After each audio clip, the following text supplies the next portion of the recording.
All right, guys, we are back. Sorry about that, and we're going to get right into it. For those of you who tuned in late and it was lagging, brief introduction. This is Joseph Reinke. Thank you so much for joining us, CEO of FITBUX. This is a not just a loan or student debt service where they give you advice, but this is an entire way of life. They help you from anywhere to, well, they help students anywhere from pre-PTs up to new grads and figuring out their finances so they are in the best place possible going into the professional world. So if you have it on you, Joseph, you can ask the first question. If not, I can ask one that I remembered, and we'll get right back into it. All right. You want to start with one you remember?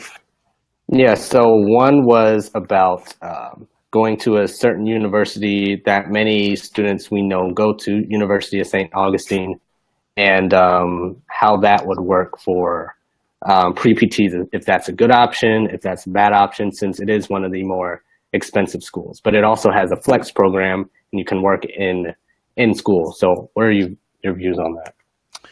It's not just a St. Augustine thing. It's really a lot of the schools. And this applies to all of them, is what is your specific situation? I mean, I've seen some people who go to St. Augustine or some of the more expensive schools where they only have to take out $50,000 in debt because of some different types of programs that they go through or whatever it is. So if you're able to do that, great.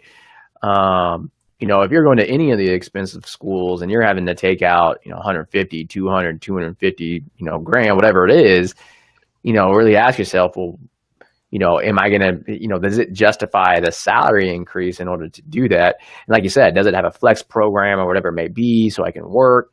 What's more important to me to get out of school as fast as possible? Is there any other alternatives? So, a lot has been being made about like South College and their 2-year program.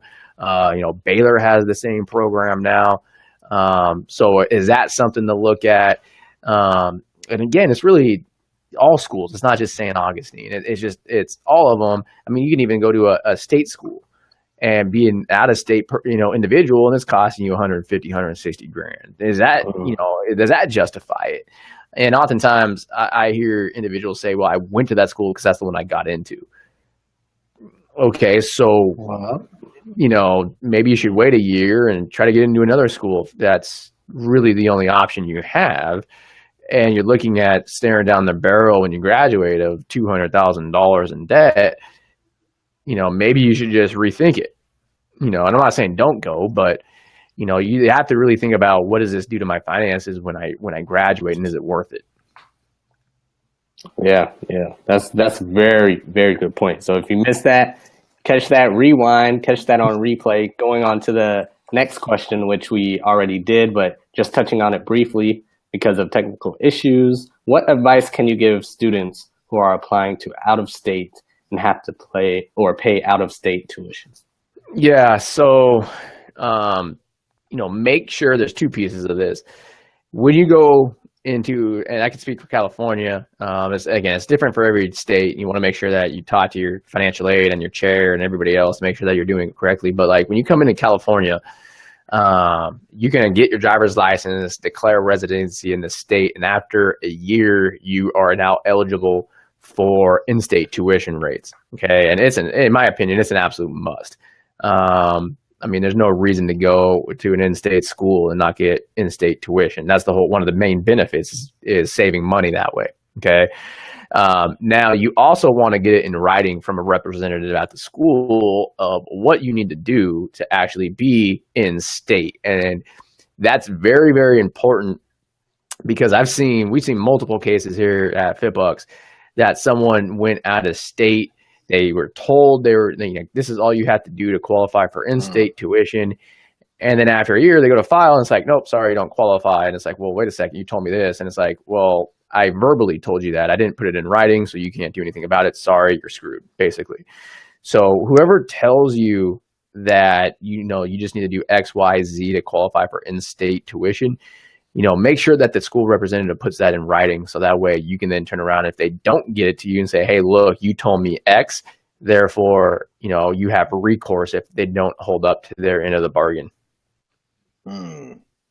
Wow. I like it. Now, let's go a different direction. Now, okay, so for example, anything that deals with loans or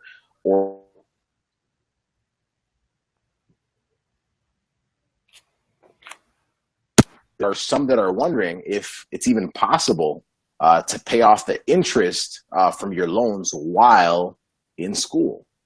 Hold on, back that up a little bit because you cut out for a second. So repeat the first part of that. Sorry. All right. So now talking about interest, because we know that with loans, as a student, interest follows right behind. And so as a student, can I pay off my interest while in school so that when I'm out of school, I can just, take care of everything else? It's kind of twofold. First of all, you need to sit down and really look at your finances post-graduation. Okay, so this is something that we do with pre-graduate or pre-DPT. This is something that we do with current students, is say, hey, look, what position are you going to be in outside of school? And the reason why that's important is because you have to understand, am I going to go pay down my loans, or am I going to go seek a loan forgiveness? If you're seeking loan forgiveness, you don't want to pay anything back. Start saving the money as much as you can. If you decide, okay, well, I'm going to actually, my situation entails me actually paying it down, that's when it's like any type of payment while you're in school, it helps. Okay, even if it's $20 a month, it helps something. Now, being able to apply that to specific loans and paying off interest, there's actually a law with your federal loans that say you have to apply it to accrued interest first before it can be applied to principal. Okay, so most lenders won't. You have to pay the accrued interest first. Sometimes they make a mistake in the way they group your loans, so you can target certain loans. But yeah, any payment you can make while you're in school, it helps. Now, while you're in school, there's another law that you can actually take advantage of, and it's a refund policy. It's a cancellation policy. So when you take out a loan, for example, a Grad Plus loan, say you took out $10,000 of a Grad Plus loan, you have to pay an origination fee, okay, of 4.2%. So day one, you take out $10,000, you already owe about $420 or more. In addition, that starts accruing interest that day. So right now that's at 7%. So on $10,000, $700 is being accrued. So within about 120 days, you've already accrued, it's about $600 on your loan, okay, just in 120 days. So what the 120-day refund policy means is you have 120 days from the day your loans are dispersed to actually give the money back if you don't need it, okay? And if you give it back, it's dollar for dollar. So literally, if I borrowed $10,000 and I gave back the $10,000, I don't get charged origination fees. I don't get charged interest. I don't get charged anything. It's literally, I just give the money back. So oftentimes we see students, instead of making monthly prepayments, they'll save their money up. And if they're going to make a $1,000 payment, they wait until a month or two after their loans are dispersed. And then they give that $1,000 back and they classify it as a refund, because that's going to save you the most money in the long run, because there is no accrued interest. You're getting all that money back, that accrued interest and the origination fee.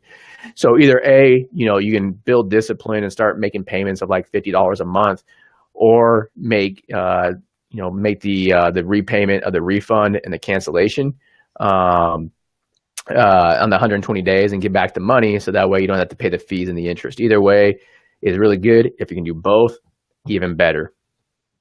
Jeez, that is Brian Rossi said that is terrific info, and that saved a lot of people a lot of money. So yeah, one of the things we haven't announced it yet because we're still working out the details on it, but one of the lenders and I'm really excited about this, because one of the lenders that we've been talking to, like we get this all the time. A lot of people take out $5,000 or $10,000 extra out of their loans, just to have some cash in case they need it, right? So if you take that for $10,000 and it accrues interest for all 3 years, and then you have to pay that back, it costs you thousands and thousands and thousands of dollars. So we actually have been talking to a lender that would actually allow DPT students to get like a $5,000 or $10,000 line of credit, that if you need the money, you can draw on it, but if you never use it, you don't owe anything. So I'm trying to get them to hurry up and let us use it. But that's something that can help save quite a bit of money while you're in school and post graduation as well. Ooh, you're like an angel, like a lifesaver out here. I don't know. You ask my mom, she'd say something different. Like the real MVP. So getting to more questions. After receiving direct unsubsidized loans, will Grad Plus loans cover all of your expenses, or do students have to take out loans from several other places? Because a lot of people, like I mentioned on our interview yesterday, a lot of people don't know that like grad school loans can cover everything if they come from undergrad. They're like, oh, how is $7,000, $8,000 going to cover PT school? So can you cover just a little bit of that? So starting in 2010, you can now basically get a blank check for grad school, meaning you can get 100% of your loans covered through the federal government. Okay. So people always ask us, well, then why do I have to get private loans? Right. Because we still see private loans all the time. There's a caveat to that. Okay. It's as much as you need based on what the school certifies. Okay. So every school, they say, this is how much our tuition and our fees cost. This is how much we estimate living expenses to be. And that's what's called certification. So whatever amount they send into the government, that's how much in loans you can get. So if they underestimate that and you need more loans, then the only way you can get it is through private. However, most schools are pretty conservative with what they estimate. And so a lot of the schools, you can get the full amount. Now that's where like your question about St. Augustine comes in. A lot of the private schools are still capped on how much you can borrow through the federal government. So then you have to go out and get private loans to supplement that. But if you're going to a public school, most of them you can get 100% financing for it because they're certified enough for you to borrow the full amount. Perfect. You still with us, Joseph? Can you hear us? I'm missing a chunk of it, and I guess it's probably my audio from my side, which is all right. But let's also now transition to loan forgiveness programs. I'm not sure if we had hit that, if I had missed it. You're good. Keep going. All right, cool. So with loan forgiveness programs, they're clearly tempting. If there's a platform that can help me knock off what my baggage is in terms of loans, why not hop on it? So now, in your experience, what are your thoughts on loan forgiveness programs, and are programs such as PSLF reliable? The loan forgiveness programs, when you think about them versus basically paying down your loans, what we always say is if you're paying down your loans, you're in control. Okay, so if I'm paying down my loans, I know the monthly payment. I know if I make those payments, I'm paying it off. Okay. When you are going in any loan forgiveness program, so one of the income-driven repayment plans, public service loan forgiveness, you're essentially partnering with the federal government. Okay, so you have risk that they change the rules and so on and so forth. So you got to have a plan to take back some of that control, which oftentimes revolves around saving money. Okay, the key part of PSLF, which if you don't know what that is public service loan forgiveness. So if you work at a nonprofit, after 10 years, they forgive the entire loan. You owe no taxes on it or anything. Okay. We get a lot of questions about the risk of that program. Is it going to be around? Are we going to be grandfathered in? The bottom line is no one really knows. Okay. What I will tell you right now is the number one risk of public service loan forgiveness is not the federal government changing the rules. It's people not being at a nonprofit for 10 years. Like we see probably about 70% to 80% of the people that we worked with in the last 2 years that started down the nonprofit route, within a year to 2 years, they no longer work at the nonprofit. Okay. So that's the real risk, in my opinion. Are you going to be at the nonprofit for 10 years, especially as a PT? You come out of school the first 10 years, you're working at a nonprofit. That's basically, going to be what you're going to be doing for the rest of your career after 10 years. You're not going to be able to go from a nonprofit and say, hey, look, I'm going to be an inpatient. And after 10 years, I'm going to go to, outpatient ortho. It's going to be really hard for you to do that because you're already 10 years into your career. So those are the things that you also have to think about. In terms of PSLF, for those that are graduating, you're probably going to be grandfathered in. for pre-DPTs and for current students that might be like in their first year, where you really run the risk is, are your new loans going to qualify if they change the program? And that's where you really have to ask the question as a current student or prospective student, is that program will probably be changed by the time you actually graduate. Gotcha. We dropped Joseph for a second. I'll try to get him back in, but as we move on, we have a quick question. A lot of our questions we're getting in are about the topic you just kind of covered, and we'll get right back to that about paying off debt and student loans while in school. So after this question, we'll hop back to that question and get right into that. So another one is, do Grad Plus loans affect your credit? It's basically just like any other type of loan on your credit report. Basically, whenever you have a loan on your credit report, there's some hit to it, but really where it really affects your credit score is when you're in repayment. So if you default, then it really hits your credit hard. If you make payments, then it really helps your credit. Once you pay off a loan, it really helps the credit. So that's primarily where it's at. It also has an effect on qualifications for other types of loans. So if you're going to go out and get like a car loan or a mortgage, the monthly payment on the loans affect your what's called your DTI ratio. So that's going to affect what you pay on your other loans, the interest rates, so on and so forth. If you can qualify, that's where you're going to really see the hit at on the credit report. Gotcha. So we have some more down here. Let's get to those. This is a question you can probably answer in general. I'm sure if Chris wants a more specific answer, he should contact you specifically. But he's asking about, would it be a good idea to refinance his house to pay off student loans at about, do you need an interest rate or is that good? No. I can answer that right off the top. One, you need a cash flow. Okay, so you need an income if you're going to be using that for a mortgage, unless you can't even qualify to refi the house. So basically, you can't really do it till after you graduate and you're making payment and you have a job already. If you're going to use it, refinancing your house, you have to do it a very, very, very specific way. Okay. And what I mean by that is a lot of people will come to us and say, look, I have equity in the house. Is it smart to take a line of credit to pay it off? Okay. A line of credit is a revolving line of debt on your credit report. So if you took out $100,000 of a line of credit to pay off your student loans through a line of credit, then you will have on your credit report, it shows up as a $100,000 maxed out credit card. Okay. Not only that, but a line of credit is a variable interest rate loan. So if you're going to use a line of credit to do it, I probably would shy away from it. Okay.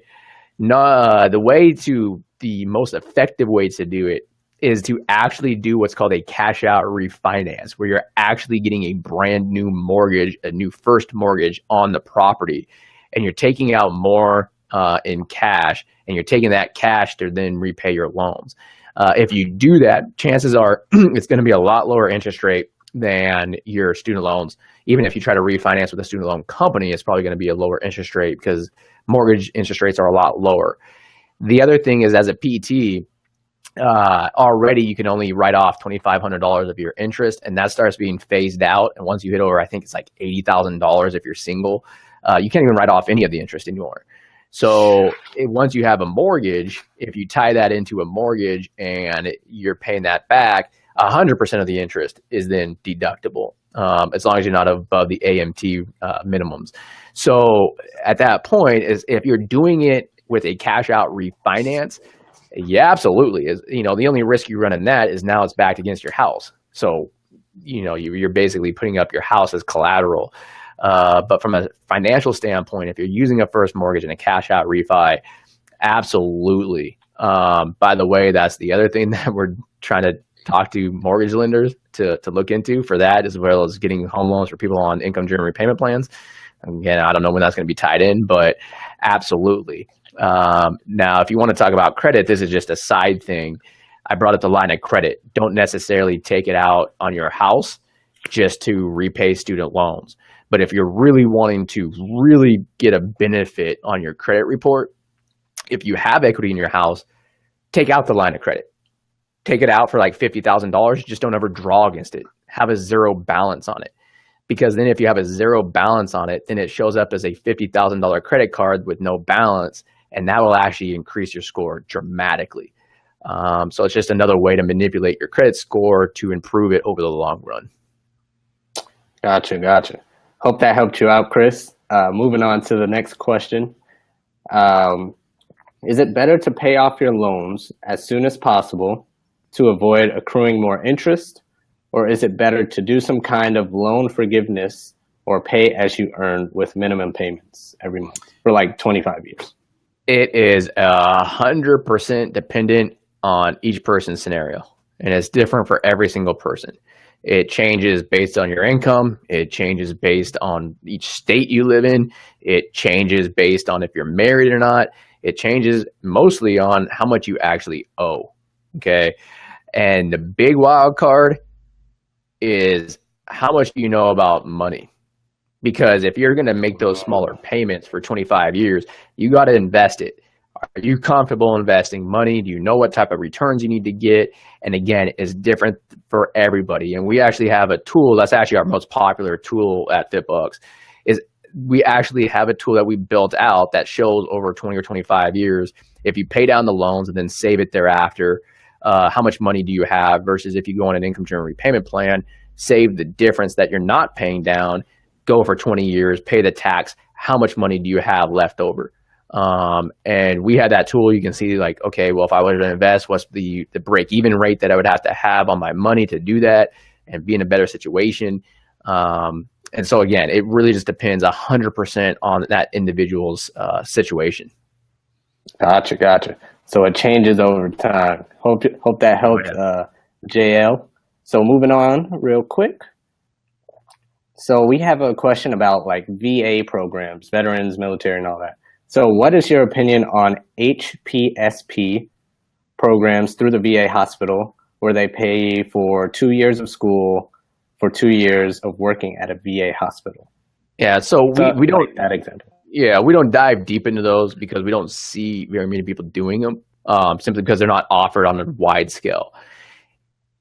We do see some military people that come through, and what I always recommend to people is if you can go through one of those programs and you can come out with very little debt, or maybe you have to have like a 2-year obligation afterwards, it's worth it. Don't take my word for it. I can introduce you to a lot of people that have, $150,000 to $400,000 in student loan debt after school. They'll tell you it's worth it. So if you have to go sacrifice in the short run, for a couple of years to get that amount forgiven, or sacrifice for a couple of years, going to work at a VA, in my opinion, it's worth it because I'm a finance guy. So if I can get all my debt forgiven that quickly, awesome. Right. And my friends call me bottom line. So the bottom line is you're going to end up in a lot better situation. Now, from a career perspective, and I'm not a PT, my wife's a PT, I talk to a lot of PTs. The detriment of doing something like that is that where you really want to work? And when you start your career, is that what you want to go and do? Okay, so that's the question. And how easy is it going to be for you to transfer from that once you have your loans forgiven into something else? So that's the big question that you have to ask yourself, is that what you see yourself doing when you graduate? And is it worth it for you to take that sacrifice and save all that money by not having to pay back all the loans? Gotcha. Last one before we wrap up and have you tell us a little bit more about FITBUX and your pre-PT, DPT student, new grad options for us out there, and how to reach you if anybody has more questions. But last one, what are your general thoughts on deciding to refinance? We have just a general question about that. Again, you first have to decide, are you going to pay down your loans or go on an income-driven repayment plan or loan forgiveness? Okay. That's for your federal loans. If you're in private loans, always look at refinancing when you graduate. Always. Okay. From there, you really have to do an analysis of, is the refinance actually saving me money? Like, what am I actually saving from it? And you see these advertisements, I'm going to save $20,000. You go onto some of these websites, calculators that they have at some of these lenders, and it's manipulation of math. Okay. And if you actually read the fine print of how they're calculating it, it's not an apples to apples situation of what you're doing right now. So the numbers are oftentimes inflated. So, when we walk through the refi process with members of FITBUX, we actually break it down on an apples to apples basis, what the refi is actually saving you. So it's like, okay, once we break that down, is it saving you $4,000? Now you can compare that to what you're in your federal loans and say, is it worth it for me to switch and give up some of the flexibility of the federal loans? Yes or no? So that's the first thing we look at. Then you really have to decide two primary things when refinancing. One is the term that you want to go into, 5 years, 7 years, 10 years, 15 years, because your required payment is going to be a lot higher on the 5 year versus like the 15 year, but the interest rate's also a lot lower. So you have to weigh those on your budget and what's really right for you. The other piece of that is, what type do you go into? Fixed rate loan, variable rate loan? Is there a specialty type of loan that you can use for your situation? Again, that's all different for every single person, but those are the two main things you have to answer, is what type of loan do you want to go into and what term will fit your budget and really help do what you want to do. So for example, if you want to go into residencies, and you might go into like an EIM residency and you're at to drop your income to $40,000, you're not going to want to refinance. You want the flexibility of the federal loans. You don't want that obligated payment that you have to make. Something like, are you going to start your own practice, your own business? Your cash flow might be an up and down type of thing. So either A, don't refinance so you can take advantage of the federal programs, or B, make sure you have an emergency fund set up so that way if your cash flow does change, you got the money there to pay for your private loans. So it just really depends on your situation, but you got to make sure that you customize it to you instead of just saying, okay, I use this calculator, it says I can save 15 grand. Okay, sign me up. Because it's much deeper than that to make sure that it's right for you. Wow. So it sounds like a lot of the answers to these questions are very specific to a person's situation. Yeah. So pretty much. So in that case, it sounds like each one of you and the people who are watching this now who are not commenting or on replay need to reach out to Joe and FITBUX specifically or individually. So we were talking yesterday when we recorded our podcast that will be out in a few weeks' time, of how people can find you and what you have, like what services you have to offer pre-PTs, students, and even the new grads who just, passed their boards yesterday, just got the results, and they're like, oh yeah, I'm licensed. Now I have 6 months, 3 months, 2 months, whatever. And they're probably frantically calling you right now, like, oh, what do I do? What do I do? So tell us a little bit about your options that you have at FITBUX and how you can help us. Yeah. So first things first, for pre-DPTs, we have a free piece of our technology where you come on, you build your profile. We have what we call the FITBUX score, which basically makes it all easy for you to understand how everything affects your long-term, your long-term financial outlook. So your student loans, how that that payment for different debt levels will affect things like retirement and all that type of stuff. That's all free. About going to these three schools, we do like an 18-page PDF that breaks down, all the tuition costs, cost of living that the school probably isn't giving you, what the actual debt really looks like, and some different options for you on how to do that. Talk you through how basically where you're going to be at. Do you want to pursue loan forgiveness? If you do that, what do you have to be aware of? And then we actually walk you through the tool that I just described and how to choose different schools in there and make sure that it's customized to you. So that's a paid service that we offer for pre-DPTs. For current students and for recent grads or people that have been out, and by recent grads, I mean those that have been out of school for about less than 5 or 6 years, we have what we call development of your repayment strategy and implementation of it. The development side of it is always free. You can come on, build your profile, and we walk you through a customized strategy for you, show you the pros and cons and compare them so you can see the advantages, disadvantages, the risk, and how to mitigate all those risks. The implementation component is where we potentially, make our money at, is helping you actually do it. So for example, if you refinance, we have 4 different lenders that we partner with. We walk you through the process, making sure it's right for you, making sure the loan closes. You don't have to pay us on that, the lenders do. And then the other piece would be our new tracking system. So once you say, okay, I want to do this type of loan forgiveness program. I want to save and maximize this, or I want to pay it down this way. We can track the strategy for you to make sure, one, that you're doing it correctly, and to make sure that your loan servicer is doing it correctly. So for that service, we charge right now $5 a month. And then we're going to be tying some other stuff in there as well, like 401k management and all that type of stuff too. But that's primary for pre-DPTs. Again, it's the comparison of the different schools, primarily that tool. And then for current students and recent grads, it's development of the strategy and then the implementation of the strategy. So whatever it is you have to pay or free stuff, this investment of your time or money can save you so much in the long run. 20,000, 30, 40, whatever that number is for you. This small investments and $5 a month. Was that a Starbucks coffee or something? Whatever it is, McDonald's, like, just put that away and invest it in your future, because you're already investing in PT school. So might as well just go a little, not even that much deeper. Just be smart about your future and your finances. And just invest your time and your money into learning this stuff to make you more comfortable in the future. Because PT school is not that long. It's 2-3 years and you're out and you got to pay this back. So you got to start thinking now. And most of the PT community knows you and FITBUX, but for the pre-PTs and people transitioning into this career, let us know why you even chose PT. Because I want to let our audience know that we're just not bringing in some random finance guy who's telling you about money and what to do. Who is this guy? All that stuff. So how did you even choose PT and why us? My CEO is a PT, aka my wife. That's part of it. At the root of what we're doing, the goal of it is to save you time.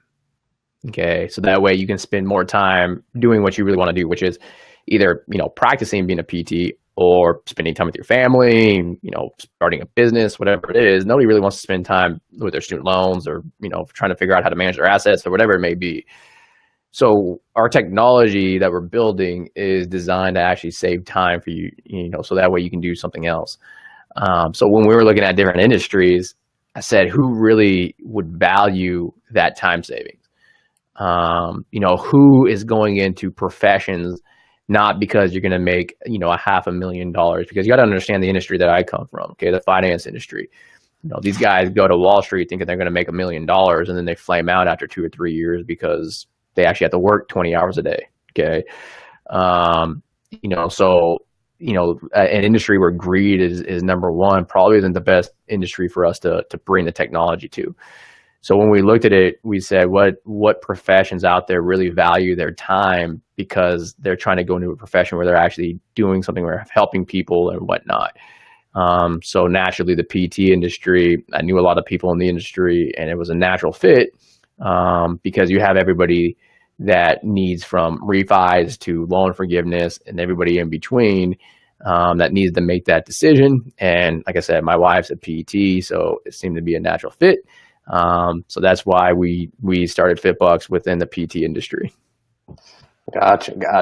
So it all makes sense now to those new to the profession and just tuning in, and all the pre-PT students, undergrads, high school. FITBUX is for you. This is all for you. And you guys had very valid questions that are serious, and you need to take them seriously. So thank you again, Mr. Joseph Reinke, for taking the time out and working with our technical difficulties and answering our questions. So Joseph Reinke is in the Pre-Doctor of Physical Therapy Students group. You can tag him in a question post there. You can tag him at FITBUX on Facebook, Twitter, things like that. But if those aren't the only ways, where else can people reach out to you and probably schedule an appointment to learn more about their specific situation? Yeah, so just fitbux.com. If you got a general question, on the bottom of it, we got a contact us link. You can just shoot us an email.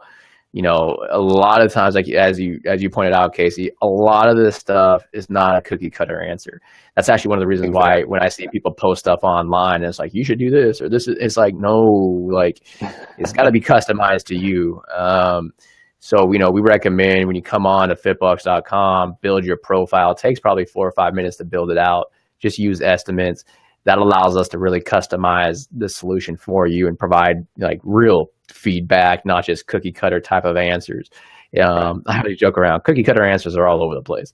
The hard part is trying to say, how does this actually apply to me? And so that's what we're actually doing, is saying, look, instead of just going all over the place trying to find answers, get the answers, but actually figure out how it applies to you. So, FITBUX.com, either the contact us link, or just build your profile and you can schedule a call and go through your specific situation as well. Yeah, thank you. Thank you again so much. I have used FITBUX personally, reached out to them, and they set up whole screen for me. When you guys set your appointment, you will see it. You'll be like, oh, this is why Casey and Joseph brought him on.